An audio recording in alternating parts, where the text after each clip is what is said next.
Hello guys, in today's video I will be showing you how to fix Threads white screen problem. So the answer is easy, just go to the settings and then scroll down to the apps section. Then go to the search and search Threads, and then go to the storage, and here you will find this clear cache option. Click on it. Now you can go check it if it worked, and if it didn't, you can try to restart your phone or turn the Wi-Fi off and on, or the Bluetooth or the airplane mode. Also you can try to clear data, but be careful. If you clear data, all this application's data will be deleted.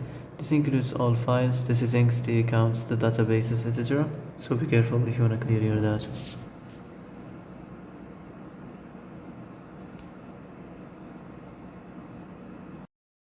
And that's it for today's video. I hope this is the answer you've been looking for.